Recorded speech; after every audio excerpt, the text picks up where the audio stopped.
Hello everyone. In this video, we will show you several ways to color 3Ds a little faster and with more comfort.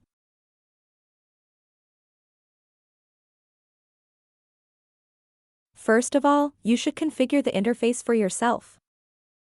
If you click on the gear icon, you will see a list of settings. If you have not had time to familiarize yourself with them before, then I strongly recommend that you do so. I will show you only a few of the settings that are most often useful in work. First of all, these are the point sizes of the cloud itself. As you can see, the dots are not colored now and they are quite small in size.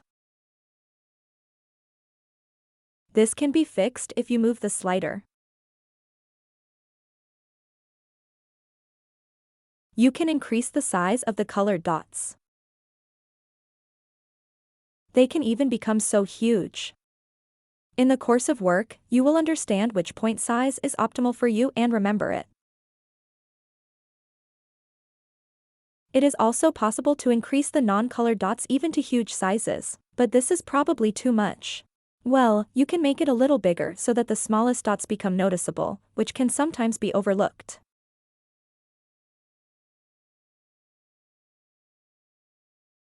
That is, you can play with the size here. Next. By default, point projections are not displayed on camera photos, but it is advisable to add them anyway. Of course, at your discretion, but it is possible to add point projections. This is done in the camera projection section. Which points are projected? Now there are none by default. You can choose one of the options. Well, for example, let's select all the points. As you can see, now all the dots are projected on the photos. Both highlighted and not highlighted. Moreover, it is also possible to change the dimensions for these 2 points. In the next section, the dimensions of the points on the camera. It is also possible to enlarge colored dots that are not colored. As you can see, here they are increasing and you are also choosing the optimal size for yourself. There are still a lot of different interesting points in the settings panel. Be sure to read them. Before starting work, it is important to inspect the scene and determine the order of the layers selection. If you don't know where to start, you can use our tips. Our experience suggests that it is more convenient to paint cars, people and cones first. That is, all those objects on which the box is placed.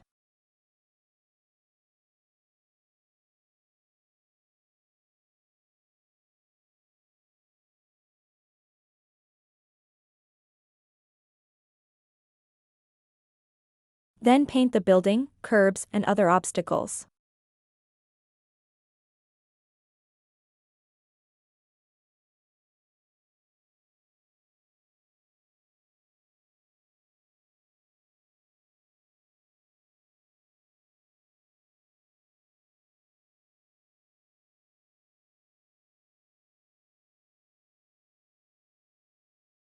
If there are performers on the stage, we weigh them in the air and color them.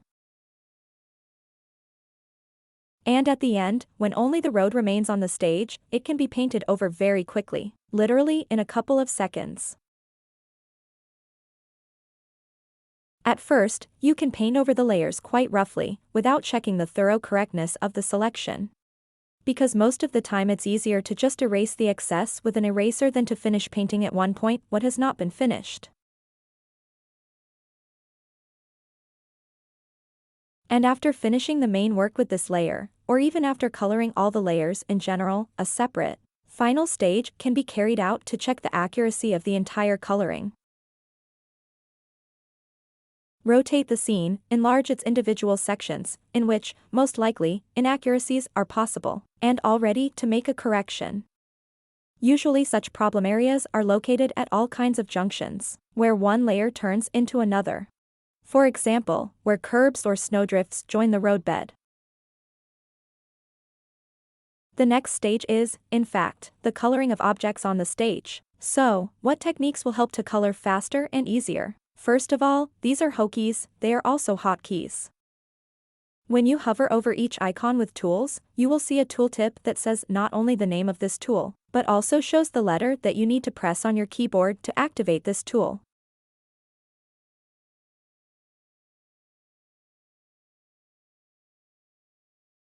Over time, you will understand exactly what tools you use most often, and just remember the appropriate moves, and then you will no longer need to peek into the hint every time. Well, for example, the most frequent cases are switching between this picker pointer, with which objects are selected, and the point painting mode. Switching between the painting mode and the eraser is also often used. Well, or between the brush is also called between the brush and the eraser. For example, you have chosen some color, painted over some of the dots, then realized that you made a mistake. Press the space key, and you have already switched to eraser mode. You can wash it. Then, for example, a different color is selected, the correct one, and with another hotkey switch to the coloring mode and color the dots with a different color. In addition, there is a so-called enhanced coloring mode. Here is this icon with aerosol paint, that is, you are in the painting mode, in this one, and you clamp the control. And what does it give you? Let's say you realized that you selected an object with the wrong color. In order not to use an eraser, not to erase the wrong color beforehand, you can just use this mode and paint over the old color with a new color. Well, there are often situations when you have been marking up something for a long time, some complex objects, eventually realized that everything is wrong and it's easier to start over than to fix it bit by bit. Then you can use the Z key, which correspond to the back button, cancel the action. These are probably some of the most popular keyboard shortcuts, but, of course, each of you will have your own set. Next, you need to choose the optimal tool for painting. To fill the dots in the boxes, we recommend using the bath tool. Here he is here, or you can use the in button. This is very convenient, because unlike a Velga or a brush, you will not, with all your desire, not paint over some extra points that are outside the box, and the whole filling happens literally in one click.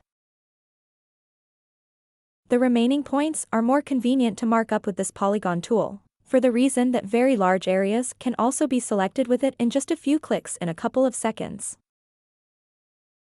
The largest possible areas. At the same time, please note, there is no strict need to make this last click to close the polygon, but in order to color it later. You see, it's not closed. I just marked the border of the area that I want to paint, but I didn't close it. And so, right in this state, I can reach for a brush, or use hotkeys, there is no difference. And you see, the dots are colored. How time savings are also achieved at high marking speeds. Also, without closing, you can, for example, switch to another tool. See, everything is left, everything is in order, but still there are times when it is more convenient to use an ordinary classic brush. This is of course, for small jobs, when you need to highlight individual points, or, for example, there is a situation when you have some one solid object that you need. And there is not, you know that there is nothing superfluous and you just need to paint it with one color and that's it. Then you can reduce it like this and even faster than painting over a polygon with a large brush diameter. The next technique, probably one of the most useful, is hiding layers. Let's say you've painted all the boxes on the stage. After that, you can close the current card, go to the general list and click on the eye icon. This way you will reveal all the objects on the scene that are currently colored. You see, the stage has become more empty, all the boxes are gone. Let's say you choose a layer to work with next, for example, particles. Now it's very roughly, only I'm showing the essence myself. And you see, instead of being painted in the appropriate color, the dots just disappeared from the scene. Of course, they have not really disappeared anywhere. They are just temporarily hidden precisely because we have activated this mode of hiding objects, colored objects.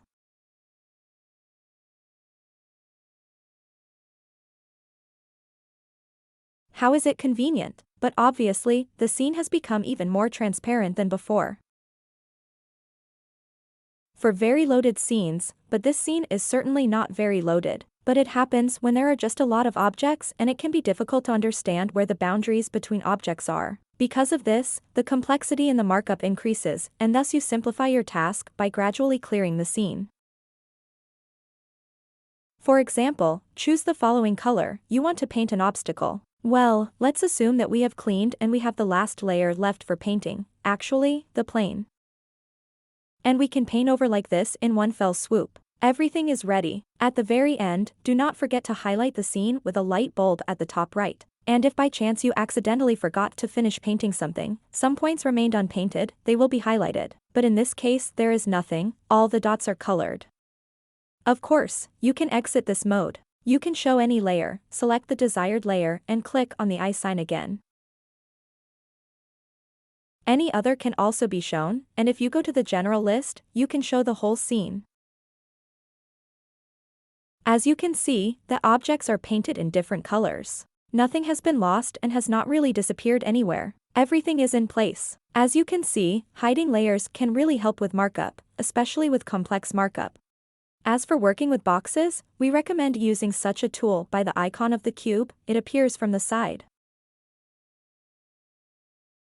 Of course, you can resize the box and move it using the classic tools on the panel on the left, rotates around the axis and so on. But in some cases it is more convenient to do the same here.